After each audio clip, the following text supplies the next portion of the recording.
You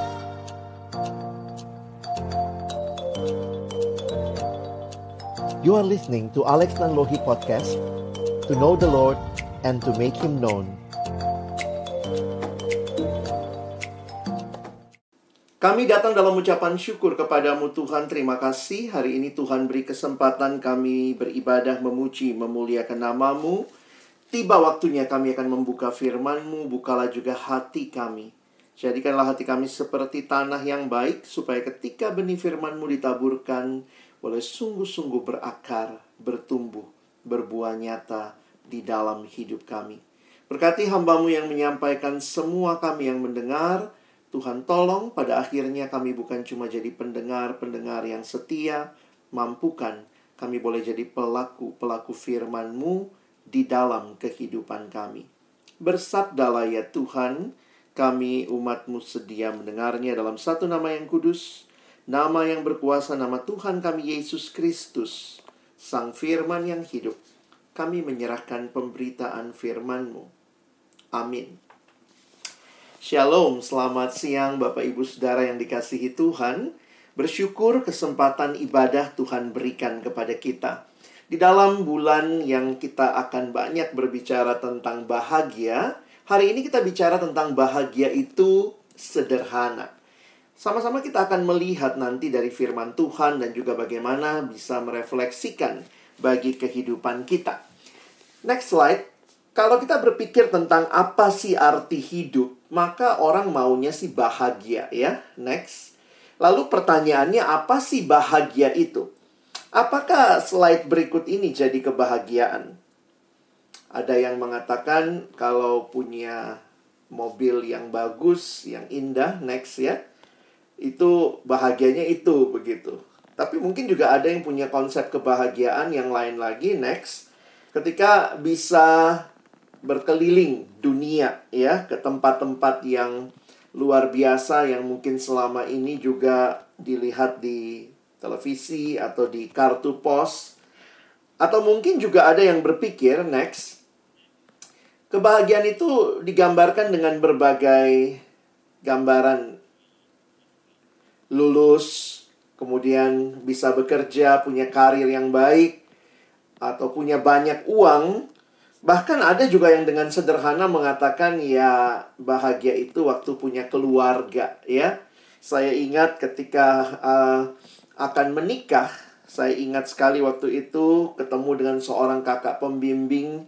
Lalu kemudian waktu itu kami ketemu di parkiran begitu ya. Terus dia tanya, Alex gimana, udah siap pernikahannya?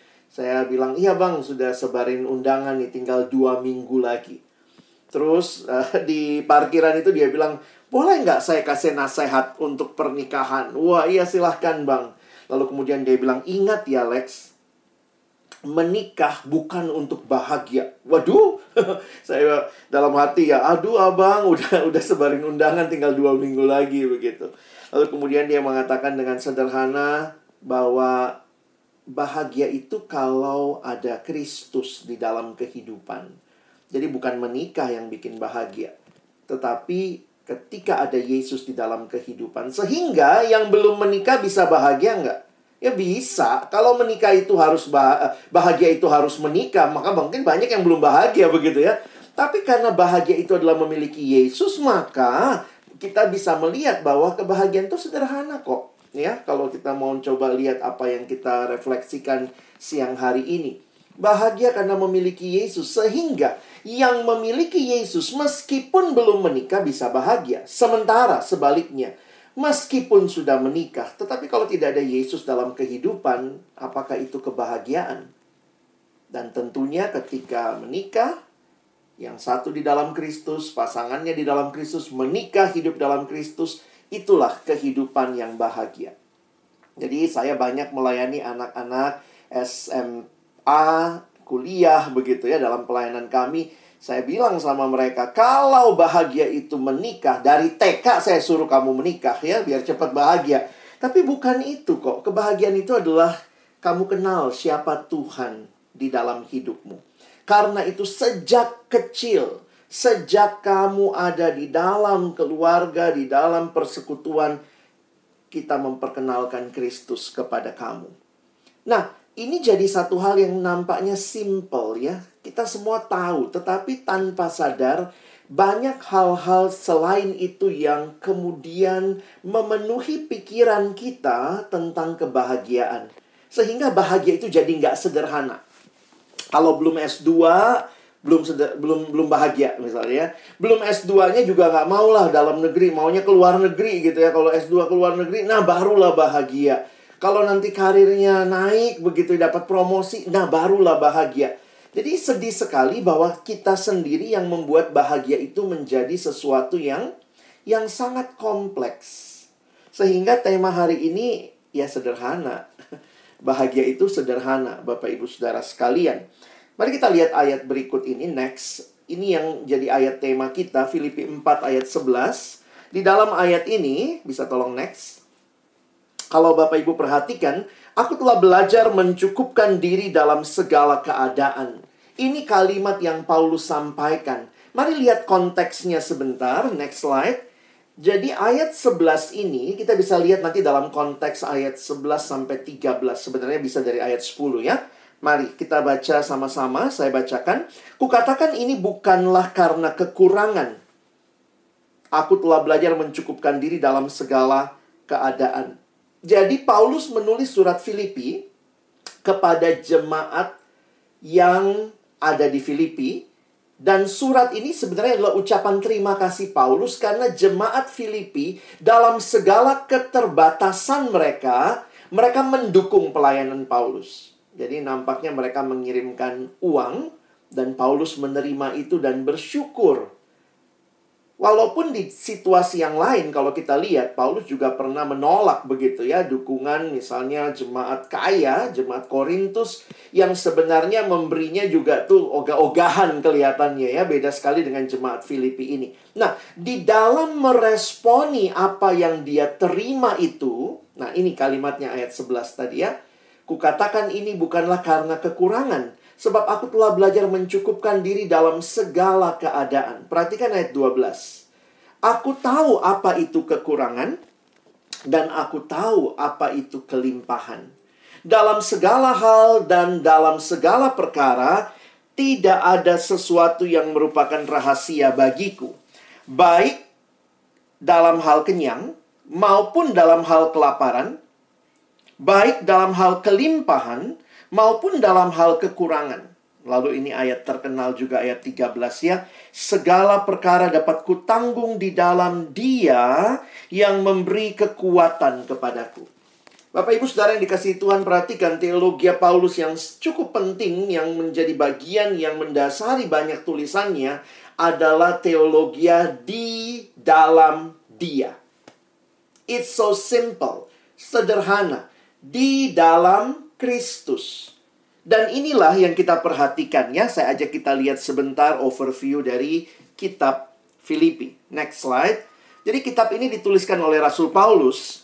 Dan yang menarik kalau kita perhatikan, next slide, bahwa surat Filipi itu dikirim Paulus dari dalam penjara. Ya. Nanti Bapak Ibu bisa perhatikan beberapa ayat-ayat ini. Kita bisa lihat untuk melihat bahwa Paulus ada di dalam penjara. Next slide. Nah, apa yang menarik ketika Paulus ada di dalam penjara? Kalau Bapak Ibu mendengar kata penjara, apa yang muncul dalam benak kita? Tapi mungkin kita agak kaget membaca surat Filipi. Karena next, bahwa di dalam surat yang singkat ini, hanya 4 pasal, Paulus lagi di dalam penjara, tetapi perhatikan bahwa kata kunci adalah joy. Kata kunci adalah sukacita. Kata kunci adalah bahagia. Di dalam surat yang hanya 4 pasal ini, ada kurang lebih 16 kali muncul kata sukacita atau bersukacitalah. Wow, ini buat kita jadi, kalau dengar kata penjara mungkin bayangannya penderitaan, sengsara, nggak enak, nggak nyaman. Tetapi mengapa Paulus bisa berkata-kata bahwa ini adalah sebuah sukacita bagi dia? Mungkin kalau kita tidak tahu latar belakang kitab Filipi, baca kitabnya kita kaget, ini orang lagi di mana? Kayaknya bahagia banget begitu ya. Apa dia baru menang undian berhadiah? Apa yang sebenarnya terjadi? Nah, itulah yang kita akan lihat sama-sama. Bahwa ternyata ada yang namanya joy, dan kunci dari joy itu adalah teologi Paulus tadi. Di dalam Kristus. Next, kita lihat ya. Makanya di dalam pemahaman tentang joy, seringkali joy dikontraskan dengan happiness. Ya tentu dalam penggunaannya ini interchangeable sebenarnya. Tetapi ketika kita mau coba sedikit discern, kita coba membandingkan, membedakan, maka happiness it's a feeling based on circumstances.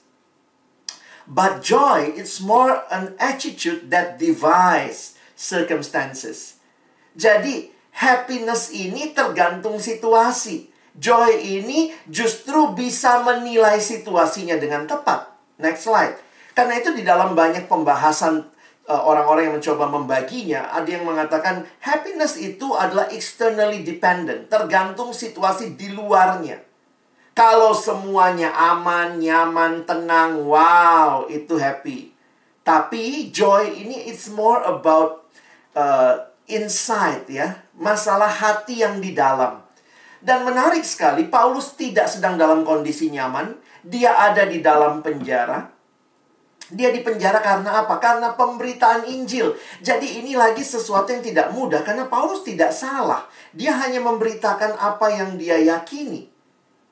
Di mana titik temu dari semua hal ini? Di mana titik mulainya? Sehingga Paulus akhirnya bisa mengenal joy yang sejati. Next. Saya pikir adalah perjumpaan Paulus dengan Tuhan. Ini yang ditulis kalau Bapak Ibu nanti tertarik membaca Filipi pasal yang ketiga. Khususnya ayat 1 sampai ayat yang ke-7. Paulus menceritakan siapa dia dulunya. Dan bagaimana perjumpaannya dengan Kristus membawa perubahan.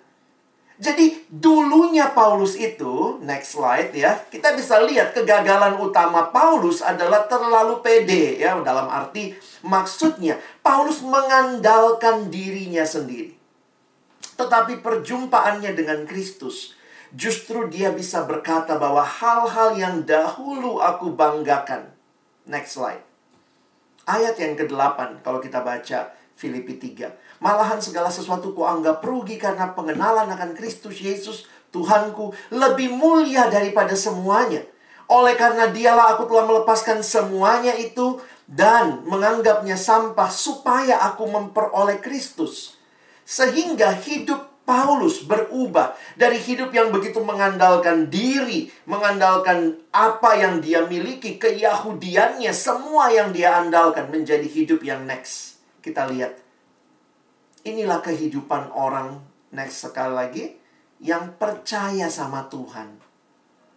Jadi memang kita harus berubah ya, dari PD jadi PT ya. Bukan berarti tidak boleh punya awareness tentang diri, kemampuan. Tetapi hati-hati ketika kemudian hal itu menggeser Tuhan di dalam hidup kita. Jadi sebenarnya it's very simple. Kalau lihat apa sih rahasianya si Paulus ini dari dalam penjara bisa ngomong ayat 11 tema kita. Karena dia tahu dia ada di dalam Tuhan. Dia percaya kepada Tuhan dan hidupnya tidak tergantung situasi di sekitarnya. Tetapi apa yang dia terima di dalam imannya kepada Kristus. Itu yang memberikan dia ketenangan bahkan di situasi yang paling sulit sekalipun. Ya mungkin Bapak Ibu Saudara bilang, iya Pak Pendeta, gampang ya dikhotbahkan, tapi realitanya sulit. Memang begitulah kita manusia ya. Kadang-kadang namanya orang Kristen, kita tuh orang percaya. Tetapi salah satu kesulitan besar kita adalah percaya itu ya. Kita kurang percaya sama Tuhan. Kita lebih percaya mungkin sama apa yang diri kita, kemampuan kita, atau mungkin orang lain lakukan. Mari kita sedikit balik ke dalam kitab Kejadian. Next slide ya.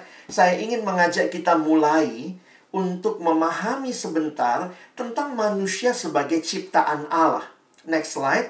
Nah, manusia yang dicipta ini juga dicipta untuk memiliki relasi dengan Tuhan. Jadi sebenarnya ini kalau kata orang komputer, orang IT, default settingnya kita itu to have relational personal relationship with God. Saya kutip kalimat dari Nicky Gamble di dalam slide berikut ini. Dia mengatakan kalimat yang menarik, bahwa pria dan wanita diciptakan untuk hidup dalam hubungan dengan Allah. Tanpa hubungan tersebut, akan selalu ada rasa lapar, sebuah kekosongan, dan sebuah perasaan yang hilang.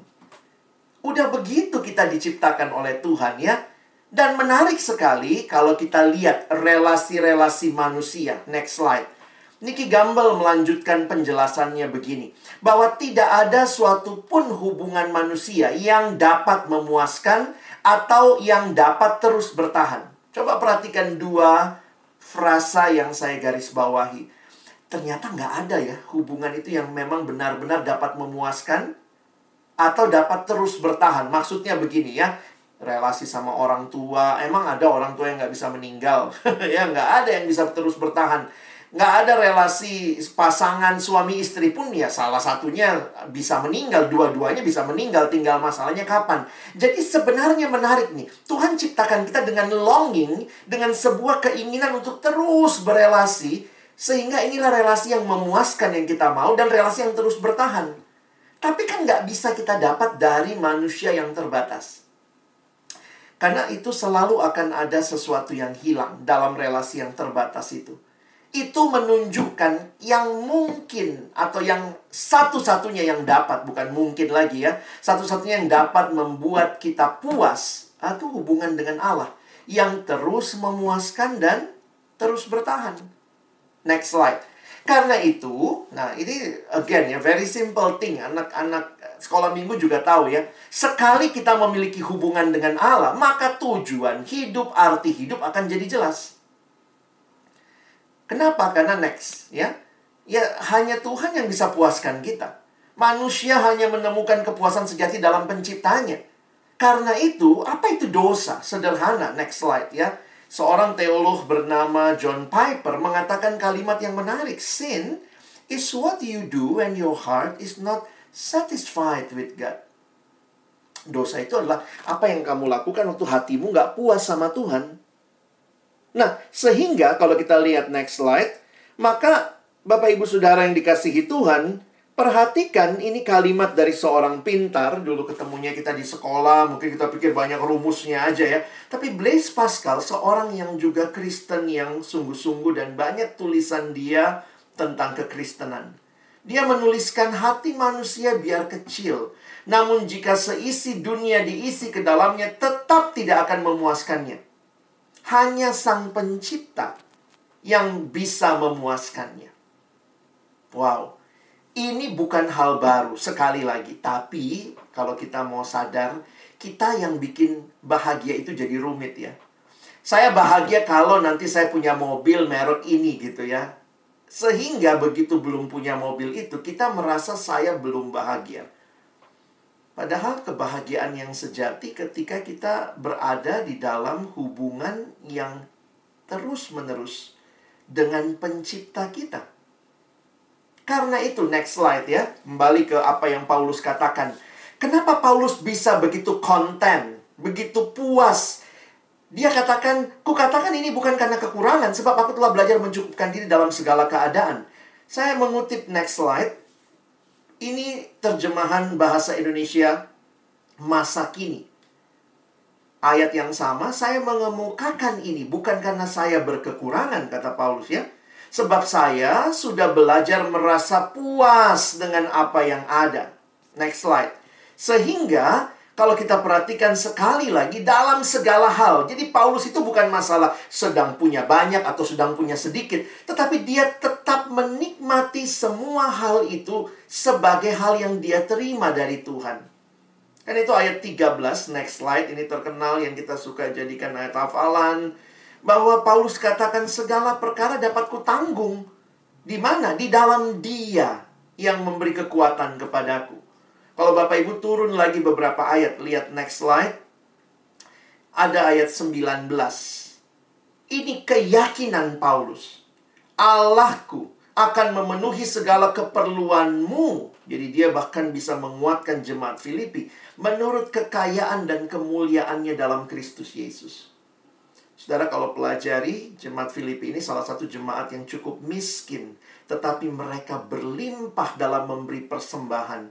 Itulah yang ditulis di dalam 2 Korintus pasal 8. Jadi mari kita coba simpulkan dalam waktu yang terbatas ini. Apa sih bahagia itu? Bagaimana kita melihatnya di dalam terang firman Tuhan? Next slide. Ini cara pandang dunia, ya. Bisa keluarkan saja semua. Dunia berpikir saya akan bahagia kalau uang, sukses, berhasil, karir, bisnis. Jadi sebenarnya seringkali bahagia itu kita kaitin sama materi. Kalau saya punya itu, saya bahagia. Kalau saya nggak punya itu, saya nggak bahagia. Dan ini seringkali bukan cuma kita, tapi orang tua kita mungkin juga miliki. Ya, memang ini pergumulan kehidupan lah ya. Ada yang bilang, saya tuh nggak pernah ngajarin anak saya matre. Tapi jangan-jangan pola pikir kita, cara kita ngomong, anak kita jadi matre. Maksudnya gimana Pak Pendeta ya? Saya seringkali lihat begini ya, orang tua kalau tiba-tiba pergi mana nih? Paling nyata biasanya di arisan ya. Wah, di arisan terus bawa anak misalnya, terus kemudian bilang sama anaknya, lihat itu anak ommu ya. Itu namanya sukses. Lihat dia sekarang sudah naik mobil apa. Jadi tanpa sadar anak-anak kita tuh menerima pemahaman, oh, mama saya, papa saya melihat bahagia, sukses itu kalau punya mobil ini. Jadi materi masuk tuh. Jadi memang nggak ada sih bapak ibu yang pulang, anaknya pulang sekolah lesin matre. Pergi kau les matre ya nak. Tapi tanpa sadar nilai-nilai itu masuk dalam benak mereka.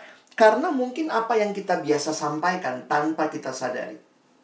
Lihat itu namanya sukses. Dia baru pulang S2 loh, dari luar negeri. Wih, kalau dari luar angkasa mungkin lebih bangga lagi gitu ya. Saya bukan mengatakan tidak boleh mengejar kerinduan untuk studi lebih baik, untuk memiliki harta yang di dalamnya kita berkecukupan. Tetapi apakah itu bahagia? Kalau begitu ketika tidak punya atau kurang saja materi itu, kita bisa bilang seperti Paulus nggak ya? Belanja sepuasnya, konsumerisme. Makan, minum, main laki-laki perempuan sepuasnya. Wah, saya bahagia. Saya bisa lakukan. Istri saya nggak tahu, suami saya nggak tahu. Wah, kalau lagi dinas, wah, saya juga dinas kemana-mana. Apakah itu bahagia? Next. Belum lagi, keluarkan aja seluruh slide-nya. Nikah dengan orang yang saya kasihi. Ini kadang-kadang juga tanpa sadar nilainya jadi individualis. And we live happily ever after. Termasuk juga kalau saya dapat apa yang saya mau atau yang saya idamkan. Bukannya Alkitab melarang kita menikmati hal-hal yang indah. Itu pun juga dari Tuhan kan. Tuhan kasih kenikmatan lewat apa yang kita terima. Misalnya kita punya uang, kita punya fasilitas kan. Dengan uang yang ada kita bisa makan enak begitu ya. Itu semua Tuhan kasih. Tapi ingat, sebenarnya apa sih bahagia itu? Next.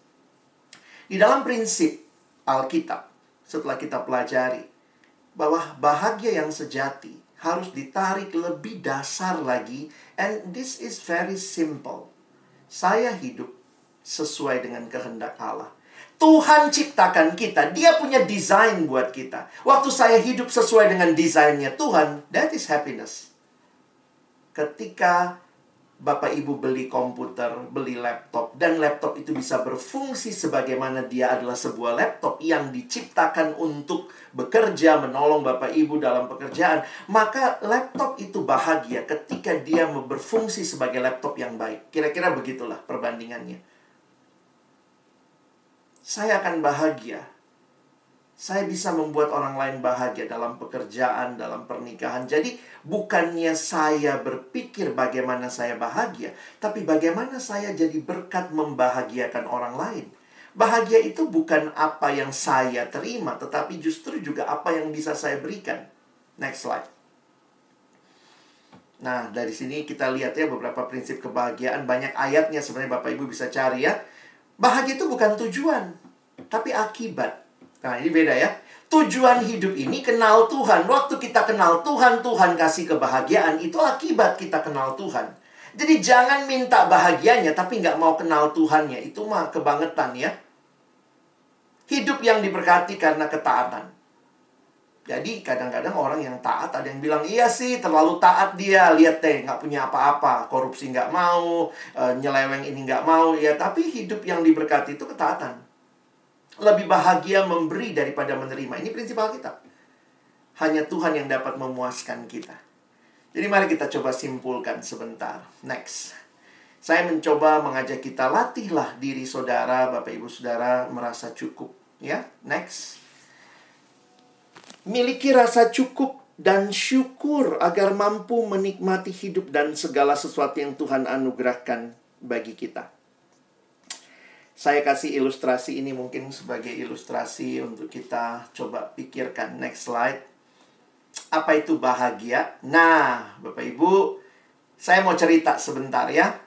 Jadi ada cerita tentang sebuah keluarga yang sedang mau pergi ke taman safari. Nah, ini biar gampang aja lah ya. Mereka mau pergi ke taman safari. Jadi ketika kemudian bapaknya ngajak istri, anak-anak, ayo kita ke taman safari ya. Lalu kemudian mereka berkendara dan kemudian keluar tol Ciawi. Nah, ketemu billboard besar. Wih, Taman Safari Indonesia. Wah, udahlah. Akhirnya bapaknya berhenti di bawah billboard itu. Lalu kemudian mereka camping di bawah billboard itu. Di billboardnya kan ada gambar itu ya. Ada gambar singanya, harimaunya. Ada gambar tempat taman safarinya. Lalu mereka camping di bawah situ. Waktu orang nanya, kenapa di situ? Oh, kita sudah sampai taman safari. Dia camping di bawah billboard taman safari. Merasa sudah sampai di taman safari. Ternyata waktu mereka lihat, ada papan penunjuk di bawah yang mereka tidak baca. Ternyata tulisannya papan penunjuk Taman Safari 10 km lagi. Wow. Bapak Ibu, dia pikir sudah sampai di Taman Safari, padahal baru sampai di billboardnya. Apa yang bisa kita pelajari dari ilustrasi ini? Banyak orang, termasuk orang Kristen, berhenti di dalam berkat Tuhan. Padahal sebenarnya kebahagiaan sejati itu bukan hanya berkat Tuhan, tetapi sebenarnya harusnya kita berjumpa dengan Tuhan, Sang Pemberi berkat. Tolong next yang paling bawah. Jadi memang kadang-kadang saingan terberatnya Tuhan itu apa? Katanya berkatnya sendiri ya. Banyak orang senangnya sama berkat Tuhan, tapi nggak senang sama Tuhannya. Tapi bahagia itu bukan hanya menikmati berkat Tuhan, tetapi menikmati Tuhan, Sang Pemberi berkat. Hati-hati, banyak berkat yang Tuhan kasih. Sebenarnya semua berkat itu harusnya menunjuk kita bahwa lihat Sang Pemberi berkat. Harusnya makin banyak berkat yang kita terima, makin kita lihat siapa yang memberikan. Tetapi manusia suka lupa diri. Berkat itu membuat kita justru melupakan Tuhan. Jadi hati-hati kalau ternyata kebahagiaan Bapak Ibu cuman camping di bawah billboard Taman Safari. The true happiness, the true joy, ketika Bapak Ibu sampai ke Taman Safarinya ya, sampai kepada Tuhannya. Nah, ini hati-hati. Tanpa kita sadari, kita buat kebahagiaan itu kelihatan indah, tapi ternyata hanya seputar berkat Tuhan.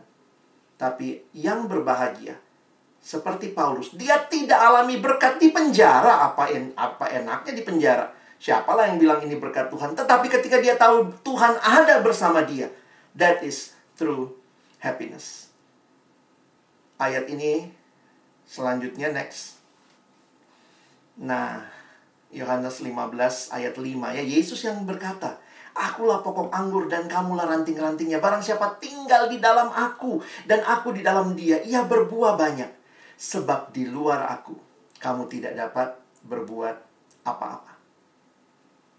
Kiranya perenungan ini menolong kita untuk memaknai lagi kebahagiaan sejati. Saya tutup dengan satu cerita lagi ya Bapak Ibu ya. Nah, satu pagi saya datang ke kantor tempat kami pelayanan, lalu kemudian ada satu adik staf kami, dia ngekos Bapak Ibu ya, anak kos dari daerah. Nah, dia seorang perempuan, mungkin di kosan sepi kali ya. Dia pelihara ikan mas ya. Jadi di dalam akuarium kecil di kosannya dia pelihara ikan mas. Nah, kemudian pagi-pagi dia datang, lalu kemudian dia bilang, Kak Alex, tahu nggak, ada cerita ya, tadi malam ikan mas saya bunuh diri. Bapak Ibu, next ya, kita lihat ini slide terakhir. Ikan masmu bunuh diri. Nah, ternyata beberapa ekor ikan mas dia, Bapak Ibu ya, ada 2 ekor ikan mas yang lompat keluar dari dalam air. Lalu kemudian ditemukanlah besok paginya mati di atas karpet. Ya, mati di atas karpet. Wah, kami coba diskusi, agak sedikit bercanda. Wah, ini ikan yang mungkin nggak disetujui cintanya sama orang tua ya. Jadi lompat berdua mereka. Tapi inti dari diskusi kami hari itu, bahwa ikan itu hidup puas bukan di luar air, tapi di dalam air. Mungkin kita lihat mana lebih luas, di luar air apa di dalam air. Airnya cuma satu akuarium begitu, sedikit. Oh, lebih luas di luar air. Mungkin dia bilang, saya ikan reformasi, saya keluar dari air. Begitu dia keluar dari air, dia gelepar sebentar. Tapi begitu ikan itu keluar dari air, dia sudah MPP, mati pelan-pelan. Bapak Ibu Saudara yang dikasihi Tuhan, di mana kepuasan kita yang sejati? Apakah di dalam air, seperti ikan di dalam Tuhan? Itulah kepuasan yang sejati. Kalau Tuhan izinkan saya punya banyak hal, puji Tuhan, saya tetap di dalam Tuhan. Berkatnya tidak mengalihkan saya dari Tuhan, tapi saya makin bersyukur, ini dari Tuhan. Kalaupun saya tidak dapat berkat Tuhan, karena saya mungkin mau hidup taat, saya nggak dapat seperti yang orang lain dapat. Tapi karena saya punya Tuhan Sang Pemberi berkat, itu cukup bagi hidup. Kiranya perenungan ini menolong kita sekali lagi memaknai siapakah yang kita kejar, Tuhan atau berkat-Nya. Amin. Mari berdoa. Tuhan, terima kasih buat firman-Mu. Tolong kami sekali lagi bukan cuma jadi pendengar, tapi jadi pelaku firman. Supaya di dalam hidup yang hanya satu kali ini, kami tidak terbuai dengan begitu banyak hal yang dunia tawarkan sebagai kebahagiaan, tetapi melupakan Sang Pemberi berkat. Kami tidak mau camping di bawah billboard yang bagus gambarnya, tapi bukan tujuan akhir. Tapi kalau kami berjumpa dengan Engkau, kami hidup di dalam Engkau, kami taat firman-Mu, itulah kebahagiaan yang sejati. Terima kasih. Sekali lagi tolong kami bukan cuma jadi pendengar, tapi boleh jadi pelaku firman. Dalam nama Yesus kami berdoa. Amin.